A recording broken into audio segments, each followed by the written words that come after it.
नमस्कार फ्रेंड, ये है हमारा स्पाइडर प्लांट जो बहुत ही खूबसूरत होता है और बालकनी में तो ये प्लांट चार चांद लगा देता है। ये हैंगिंग में बहुत प्यारा सा लगता है। ये देखिए दोस्तों, स्टिक के साथ इसमें से बेबी प्लांट निकलते हैं और इनसे आप कई प्लांट जो है बना सकते हैं। इस तरह से बालकनी वगैरह जहाँ पर घर छोटे होते हैं, सिर्फ बालकनी होती है, तो वहाँ पर आप इनको लटका सकते हैं। और लटकाने के लिए एकदम से लाइट वेट मिट्टी बनानी होती है गमलों की। किस तरह का गमलों का चुनाव करना है और किस तरह की मिट्टी बनानी है और किस तरह से आपको इनको ग्रो करना है, सारी की सारी चीज़ें आगे बताने वाली हूँ। सबसे पहले नंबर पर स्पाइडर प्लांट है जो आप ग्रो कर सकते हैं। सेकंड नंबर पर हर घर में रहने वाला मनी प्लांट जो बड़े बड़े गमलों में लगा होता है, लेकिन दोस्तों आप इसे हैंग करके भी रख सकते हैं, मतलब लटका कर भी रख सकते हैं। ये भी बहुत खूबसूरत लगेगा और दोस्तों ये कटिंग से बहुत आसानी से लग जाता है। बहुत सारी वैरायटी आती है इसमें और सारी वैरायटी इजी टू ग्रो है। आप पानी में भी इनको ग्रो कर सकते हैं, लेकिन जब हैंगिंग बास्केट में आप इनको लगाएंगे तो ये प्लांट अलग ही लुक देगा। उसके बाद आता है दोस्तों ये फ्रेंच पोथोस बोलते हैं या फिर कुछ और भी नाम हो सकता है। तो आपको जो भी नाम पता हो मुझे कमेंट करके ज़रूर बताइएगा। इसमें बैगनी कलर के, पर्पल कलर के फूल खिलते हैं जो बहुत ही प्यारे होते हैं। इसके बाद आता है दोस्तों ये है चार्ली क्रीपर। बहुत सारे फूल वाले प्लांट भी होते हैं जिनको भी आप हैंग करके लगा सकते हैं, लेकिन उनके लिए दोस्तों भरपूर मात्रा में धूप की ज़रूरत होती है। लेकिन इन प्लांट को बहुत ज़्यादा धूप की ज़रूरत नहीं होती है। जहाँ पर छन छन के या फिर मुश्किल से आधे एक घंटे की धूप आती है, वहाँ पर भी इनको आप रख सकते हैं। ये चार्ली क्रीपर एक पत्तियों वाला प्लांट है, लेकिन एकदम से बुशी हो जाता है और बहुत प्यारा सा लुक आता है। और इसके बाद दोस्तों ये प्लांट तो स्पाइडर प्लांट के नाम से ही जानते हैं, लेकिन इसमें से बेबी पप्स नहीं निकलते हैं, बेबी प्लांट नहीं निकलते हैं। स्टिक के साथ इसमें अंदर ही अंदर गुच्छे बनते जाते हैं, उनसे आप एक से कई प्लांट बना सकते हैं। इसके बाद आता है दोस्तों ये है सिंगोनियम और उसके बाद आता है ये है जेड प्लांट। दोस्तों हैंगिंग के लिए बहुत सारे प्लांट है और बहुत ज़्यादा वैरायटी मेरे पास है, लेकिन कुछ ही प्लांट आपको दिखा रही हूँ और कभी कभी वीडियो में मैं दिखाती रहूँगी जिससे आपको हेल्प मिलती रहेगी। फ़िलहाल तो हम आज इन प्लांट की मिट्टी किस तरह की होनी चाहिए, एकदम से रिच और दोस्तों ऐसी मिट्टी होनी चाहिए कि हमें इनमें बार बार खाद देने की ज़रूरत ना पड़े। तो सबसे पहले लेना है मिट्टी, एकदम से पोरस वेल ड्रेन मिट्टी होनी चाहिए जिससे कि ये प्लांट जो है गले ना, सड़े ना। अब ये देखिए दोस्तों, ये है गार्डन सॉइल जो मेरे दूसरे गमलों से निकली हुई है। और दोस्तों मैं मिट्टी का यूज़ कम ही करती हूँ, ये मिट्टी बोल लीजिए या खाद बोल लीजिए, तो दोनों है ये। और इन्हीं में अपने प्लांट को रिपोर्ट करती हूँ। मैंने जो आपको कई बार मेरे आउटडोर जो फूल वाले प्लांट होते हैं, परमानेंट प्लांट होते हैं या फिर विंटर सीजन के जो प्लांट होते हैं सीजनेबल, उनको सभी को रिपोर्टिंग आपके साथ शेयर की है। और दोस्तों मेरे पास लगभग मिट्टी नहाई के बराबर होती है। मैं किन चीज़ों का यूज़ करती हूँ जिससे कि मिट्टी जो गमले हैं वो एकदम से लाइट वेट बनते हैं। ये है हमारे मूंगफली के छिलके जो मैंने पिसवा कर रखे हैं। दोस्तों हर जगह मूंगफली के छिलके नहीं मिल सकते, तो आप राइस हेस ले सकते हैं, वीट हेस ले सकते हैं। और आपके यहाँ जो भी खेती हो रही है उनके आप छिलके ले लीजिए, उनको आप पिसवा लीजिए। और अगर वो भी नहीं मिल रहा है तो कोई बात नहीं, आप गोबर खाद ले लीजिए, आधी मिट्टी आधी गोबर खाद। वो भी नहीं है तो आप वर्मी कंपोस्ट ले लीजिए, आपके पास पत्तियों की खाद है वो ले लीजिए। उसके बाद मैंने लिया है दोस्तों, हमारे घर के पास में एक घर बन रहा है, तो वहाँ पर फर्नीचर बन रहा है। तो ये हमारे वुड डस्ट बोलते हैं इसको, या फिर आप लकड़ियों का बुरादा बोल सकते हैं, वो ही है। और दोस्तों इससे बहुत ही लाइट वेट, पोरस, और अगर आप कोकोपीट यूज़ करते हैं तो उसकी जगह इसको यूज़ करके देखिए, आपको बहुत सारे इसमें बेनिफिट्स मिलेंगे। दोस्तों उसके बाद मैंने थोड़े से सीड्स डाले। मैंने आपको बताया ना कि ये बार बार हम इन गमलों में छेड़छाड़ नहीं कर पाते हैं, बार बार मिट्टी को चेंज करना, गुड़ाई करना, या फिर उसके साथ आप बार बार इनमें खाद नहीं दे पाते हैं, क्योंकि ये गमले जो ये प्लांट है ये फैलाव करते हैं। थोड़ा सा फंजीसाइड डाल रही हूँ जिससे कि मिट्टी में कीड़े फंगस कुछ भी नहीं लगे। और ये है हमारा एप्सम सॉल्ट। दोस्तों ये मैग्नीशियम सल्फेट जो हमारे प्लांट की बढ़त के लिए काफ़ी फ़ायदेमंद होता है और आप इस तरह की चीज़ें ज़रूर यूज़ कीजिएगा। ये सारी की सारी चीज़ें ऑर्गेनिक होती है और वैसे भी हमें इनसे कहाँ ही फूल लेने हैं और कहाँ ही इनसे हमें जो है फ्रूट वगैरह फल सब्जियां कुछ भी नहीं लेनी है। लेकिन दोस्तों मिट्टी हमेशा इस तरह की होनी चाहिए जिससे कि वो ड्रेनेज से पानी बाहर सारा निकाल दे। आप देख रहे हैं छोटा सा पॉट मैंने लिया है जो चौड़ा है और उसको मैंने ड्रेनेज बना दी है ढेर सारे और उसको मैंने कपड़े से कवर कर दिया है। हमेशा कॉटन कपड़ा ही लीजिएगा और जो हमने मिश्रण बनाया है वो इस तरह से थोड़ी सी मात्रा में 1/4 मात्रा में भर दीजिएगा। इसमें मैंने कोई वेस्ट मटेरियल नहीं लिया है, जैसे मैं सूखी डंडियाँ पत्तियाँ और किचन से जो वेस्ट मटेरियल निकलता है वो लेती हूँ। लेकिन धीरे धीरे वो डीकम्पोस्ट होकर क्या हो जाता है नीचे बैठ जाता है और गमलों में मिट्टी नाम मात्र की रह जाती है। इसलिए मैंने इन चीज़ों का चुनाव किया है जिससे कि मुझे लटकाने में भी दिक्कत नहीं होगी। और दोस्तों थोड़ा सा कारीगरी कर लेते हैं, लेकिन मुझे आता नहीं है। नई नई बहुत सारे इनमें डिज़ाइनें बनती है, टोपरियाँ क्या बोलते टोपरियाँ टपोरियाँ, मेरे को ध्यान नहीं है नाम, तो बनाई जाती है। तो आप उनका अगर आपको शौक़ हो तो आप बना सकते हैं। मैंने सादा सा सिंपल सा राउंड ले लिया है तार का और ये देखिए दोस्तों, पहले मिट्टी में उसको खड़ा किया और उसके बाद पोट में खड़ा किया और मिट्टी से उसको दबा दिया है।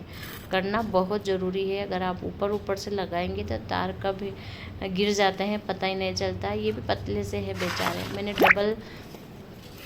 डबल भी कर लिया है। अगर कभी इच्छा हुई तो देखते हैं कुछ डिज़ाइन वगैरह बन जाती है। पहले प्लांट को चलने देते हैं। सबसे पहले मैं मनी प्लांट ले रही हूँ। सारे प्लांट आपको मैं आखिरी में दिखाने वाली हूँ, तो आप देखिएगा कितने सुंदर से बन पड़े हैं। और दोस्तों इनमें मेरा कोई खर्चा नहीं आया है, नहीं मैंने बहुत ज़्यादा महंगी खाद ली है, नहीं मैंने बहुत ज़्यादा महंगे पोट लिया है। ये 10 रुपये का पोट है और 10 रुपये की एक गुच्छी तार की आई थी, उसमें से लगभग 5-6 तो आराम से पोट रेडी हो ही जाएंगे। मिट्टी में भी मैंने सिर्फ एप्सम सॉल्ट और सीविड्स मिलाए हैं और फंजीसाइड मिलाया है। दोस्तों ये चीज़ें ऐसी है जो हर गार्डनर के पास मिल ही जाती है और इतना खर्चा तो हम कर ही देते हैं। इसके अलावा दोस्तों मैं बहुत ज़्यादा महंगे पॉट नहीं लेती हूँ और ये टोकरियाँ लगभग 1-2 साल चल ही जाती है, तो काफ़ी है, उसके बाद हम चेंज कर ही देते हैं। तो दोस्तों इस तरह से बड़ी बड़ी टहनियाँ मैंने निकाल ली है। और जो मनी प्लांट पोथोस जिसको बोलते हैं उसमें है ना बहुत सारी वैरायटी होती है, तो आप जो भी चाहे वैरायटी ले सकते हैं। कुछ बुशी वैरायटी भी होती है, लेकिन ये लॉन्ग वाली है तो आप बुशी वाली भी ले सकते हैं। और आप किस तरह से उनको बुशी बना सकते हैं वो भी मैं बताती रहती हूँ कि आप इनको प्रून करते रहिए। डीप प्रूनिंग करने के बाद क्या हो जाता है, प्लांट एक ही जगह बढ़ने लग जाता है और वो बुशी हो जाता है। तो ये देखिए दोस्तों, बातों ही बातों में हमारा ये गमला रेडी हो गया है और कितना प्यारा सा लग रहा है। मैंने भी पहली बार ही ट्राई किया है। मैं ज़्यादा प्लांट को छेड़छाड़ नहीं करती हूँ, मुझे पसंद नहीं है, लेकिन फिर भी आज थोड़ा मन हो रहा था कि थोड़ा सा नया लुक देते हैं अपने गार्डन को। दीपावली आ रही है तो उसके पहले थोड़ी सी इस चीज़ की तैयारी मैं कर रही थी। वैसे दोस्तों जगह की बहुत ज़्यादा कमी है और मैं इन चीज़ों को लटका भी नहीं पाती हूँ, तो वैसे भी मुझे तो नीचे ही रखना है इनको। तो देखिए मिट्टी हमने पहले बना ही ली थी। पोथोस जैसा प्लांट है, मतलब मनी प्लांट जैसा प्लांट है जो पत्तियों से भी ग्रो हो जाता है।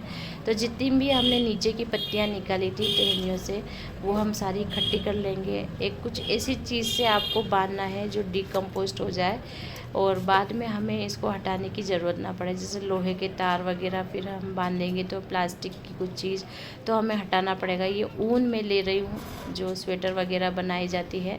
बहुत सारी हमारी पुरानी चीज़ें रखी होती है जो अब यूज़ में नहीं नहीं आ रही है तो इस तरह से आप यूज़ में ले सकते हैं। ये बहुत ही मज़बूत होती है और देखिए दोस्तों धीरे धीरे ये सड़ गल भी जाती है तो कोई टेंशन नहीं। ये देखिए मिट्टी से वापस से इन सब चीज़ों को मैं कवर कर रही हूँ कि जैसे ही हम पानी देंगे ना तो ये जो लाइट वेट चीज़ें हैं, लकड़ी का बुरादा, मूंगफली के छिलके, सारे के सारे ऊपर तैरने लग जाते हैं। तो थोड़ा सा वज़न डाल देते हैं और थोड़ी सी मिट्टी मैंने वापस से इन पर इस जो है छिड़क दी है।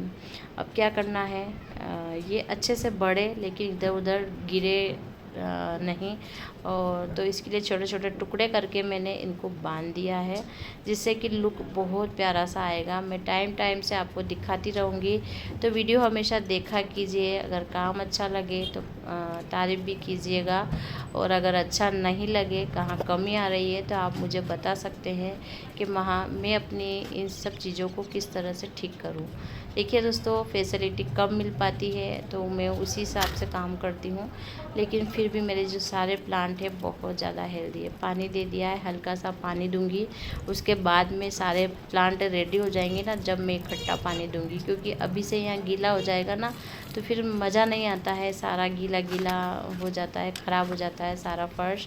तो हम बाद में देंगे, कोई बात नहीं। शाम का वक्त है दोस्तों, कभी भी रिपोर्टिंग करना हो या कुछ इस तरह के प्लांट लगाने हो तो शाम के वक्त या फिर सुबह जल्दी का वक्त चुनिएगा। देखिए दोस्तों स्पाइडर प्लांट मुझे बहुत आकर्षित कर रहा है, कितने प्यारे प्यारे से इसमें से बेबी प्लांट निकले हुए हैं। इसे अगर मेरे यहाँ इनको लटकाने की जगह होती तो शायद मेरे गार्डन का लुक और भी बहुत अच्छा होता। ये देखिए दोस्तों इसको भी मैंने इस तरह से, इसका नाम जिसको भी पता हो प्लीज़ बताइएगा ज़रूर। फ्रेंच वेरीगेटेड कुछ है इसका नाम, फ्रेंच वेरीगेटेड फ्रेंच प्लांट ऐसा ही नाम है, मुझे थोड़ा सा याद नहीं आ रहा है। इसके बाद देखिए दोस्तों कितने प्यारे से लग रहे हैं जेट प्लांट। और जेट प्लांट की ये खासियत होती है कि आप इसकी टहनियों को जिधर चाहो उधर घुमा सकते हो, और ये मोटी मोटी टहनियाँ भी घूम जाती हैं। तो कोशिश करेंगे कुछ नया लुक देने की। और देखिए दोस्तों ये पत्तियों से भी ग्रो हो जाता है और छोटी से छोटी कटिंग भी जो है ग्रो हो जाती है, तो कितनी प्यारी सी लग रही है। और थोड़ा सा नया काम भी हो गया है, मुझे भी अच्छा लग रहा है इनको देखकर। तो आपको कैसा लगा दोस्तों ये सारा काम, कमेंट करके ज़रूर बताइएगा प्लीज़। अगर आपको नई नई वीडियो देखनी है तो प्लीज़ लाइक सब्सक्राइब और साथ में बेल आइकन ज़रूर दबाइएगा, वरना नोटिफिकेशन जो है मिल नहीं पाती है और फिर जो है आपको सही सही चीज़ें देखने को नहीं मिलेगी। मैं हमेशा पूरी कोशिश करती हूँ कि कम पैसों में अपनी गार्डनिंग करूँ, और जहाँ से भी आपको कटिंग्स वगैरह मिल जाए आप ज़रूर लगाइए। ढेरों कटिंग मैंने लगा रखी है दोस्तों, तो फिर कभी मैं आपको कटिंग्स भी दिखाऊंगी और आपको बताऊंगी कि किस तरह से मैंने कटिंग को ग्रो किया हुआ है। इंडोर भी लगाई हुई है, आउटडोर भी लगाई हुई है। ये तो सारी की सारी सॉफ्ट कटिंग है जो आप फटाफट से ग्रो कर सकते हो। मैंने जो हार्ड इंडोर जैसे क्रोटन और बहुत सारे प्लांट होते हैं जिनको भी मैंने ग्रो किया हुआ है। ये देखिए दोस्तों ये है वेरीगेटेड पोथोस, ये अलग है, मार्बल पोथोस जिसको बोलते हैं, ये अलग है, और जो वो प्लांट दिखाया था वो अलग है। तो आपको ये मेरा काम कैसा लगा? और दोस्तों बहुत सारे प्लांट है, फिर कभी दिखाऊंगी हैंगिंग के लिए। अगर आपको ये नहीं मिलते हैं तो वो लगाइए। पर्पल हार्ट प्लांट है, बेबी टीयर्स प्लांट होता है, रियो प्लांट की बहुत प्यारी वैरायटी होती है। इसके अलावा भी बहुत सारे प्लांट हैं, तो किसी दिन फिर दिखाऊंगी क्योंकि वीडियो बहुत बड़ी हो जाएगी और आप भी देखते देखते बोर हो जाओगे। ये देखिए दोस्तों वंडरिंग जीव में भी 2 वैरायटी आती है, पूरी ग्रीन वाली भी होती है, और ये देखिए दोस्तों ये डार्क पर्पल वाली है, और ये चार्ली क्रीपर कितनी प्यारी सी लग रही है। 2 कलर मैंने एक साथ कॉम्बिनेशन लगाया है, और देखते हैं ये दोनों बढ़ने के बाद किस तरह से लगते हैं। मुझे इस तरह के काम करना पसंद आता है। तो देखिए दोस्तों, और रिज़ल्ट बहुत जल्दी दिखाऊंगी।